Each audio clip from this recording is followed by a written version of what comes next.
PM की rally पर ममता का पलटवार। पश्चिम बंगाल के मुख्यमंत्री ममता बनर्जी ने अलीपुरद्वार में प्रधानमंत्री मोदी की रैली को राजनीति से प्रेरित बताते हुए तीखा हमला बोला। उन्होंने आरोप लगाया कि पीएम ने उनकी सरकार के खिलाफ झूठा और दुर्भावनापूर्ण अभियान चलाया। ममता का यह बयान मोदी द्वारा राज्य में हिंसा, भ्रष्टाचार और अराजकता को लेकर लगाए गए आरोपों के बाद आया है।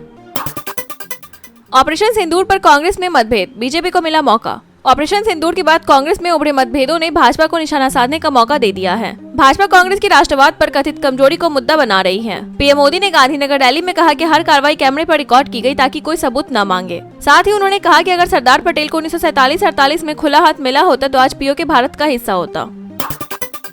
सीज फायर कॉल पर सलमान खुर्शीद का बयान, कांग्रेस की चिंता बढ़ी। सलमान खुर्शीद ने कहा कि ऑपरेशन सिंदूर के दौरान भारत नहीं बल्कि पाकिस्तान ने पहले सीज फायर की मांग की थी। उन्होंने अन्य दावों को बकवास करार दिया। जकार्ता में पत्रकारों से बात करते हुए उन्होंने बताया कि पाक डीजीएमओ ने भारत से संपर्क किया था, जिसके बाद जवाबी कार्रवाई रोकी गई, जबकि राहुल गांधी इसे अमेरिकी दबाव का नतीजा बता चुके हैं। खुर्शीद के बयान से कांग्रेस में मतभेद और गहरे हो गए हैं। वहीं भाजपा इस मुद्दे को लेकर कांग्रेस पर लगातार हमलावर है।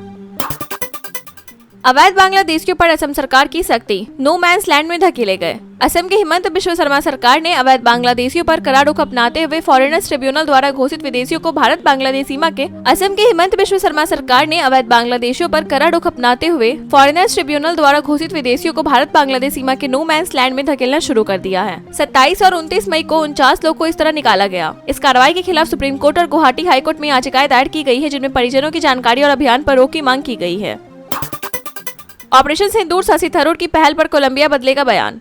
कांग्रेस सांसद शशि थरूर के नेतृत्व में गए सर्वदलीय प्रतिनिधिमंडल को बड़ी सफलता मिली है। ऑपरेशन सिंदूर पर पहले आतंकियों की मौत पर संवेदना जताने वाले कोलंबिया ने अब अपना बयान वापस लेने और भारत के समर्थन में नया बयान जारी करने पर सहमति दी है। थरूर ने कहा कि पहले कोलंबिया के रुख से निराशा हुई थी, लेकिन अब उन्होंने सुधार का भरोसा दिलाया है।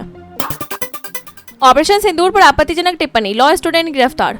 ऑपरेशन सिंदूर पर इंस्टाग्राम पर आपत्तिजनक वीडियो पोस्ट करने के आरोप में पुणे की लॉ स्टूडेंट शर्मिष्ठा पनौली को कोलकाता पुलिस ने गुरुग्राम से गिरफ्तार किया। वीडियो में एक विशेष धर्म को निशाना बनाते हुए आपत्तिजनक बातें कही गई थी, जो बाद में वायरल हो गया। कोलकाता में शिकायत दर्ज होने के बाद एफआईआर के आधार पर यह कार्रवाई की गई। सीज फायर पर ट्रंप के दावे पर कांग्रेस का सवाल, मोदी से जवाब की मांग। डोनाल्ड ट्रंप के भारत पाक सीज फायर में भूमिका के दावे पर कांग्रेस ने केंद्र सरकार को घेरा है। पार्टी ने तंज कसते हुए कहा कि डोनाल्ड भाई ने 21 दिन में 11वीं बार दावा किया है कि उन्होंने दोनों देशों के बीच सैन्य संघर्ष रुकवाया। कांग्रेस ने पूछा कि पीएम मोदी इस पर कब जवाब देंगे, खासकर जब ट्रंप इसे परमाणु तबाही से रोकने की कोशिश बता रहे हैं।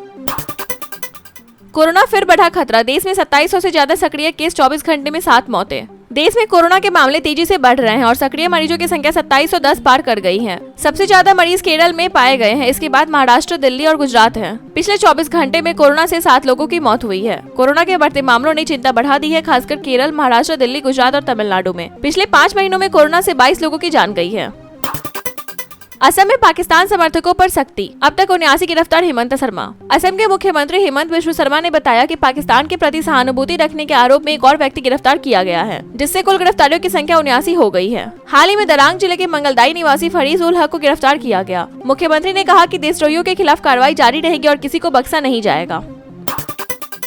सीडीएस अनिल चौहान ने बताया ऑपरेशन सिंदूर का सच, 15% समय फेक नैरेटिव से लड़ने में लगा। Chief of defence staff general Anil Chauhan ने कहा कि ऑपरेशन सिंदूर एक non contact multi domain mission था, जिसमें साइबर हमले, खुफिया और नैरेटिव युद्ध शामिल थे। उन्होंने बताया कि 7 मई को शुरू हुए इस ऑपरेशन में 15% समय केवल फेक नैरेटिव का मुकाबला करने में लगा। चौहान ने सांगरी लॉ डायलॉग में कहा कि यह लड़ाई पहलगाम आतंकी हमले के बाद की गई कार्रवाई थी और भविष्य के युद्धों का उदाहरण है।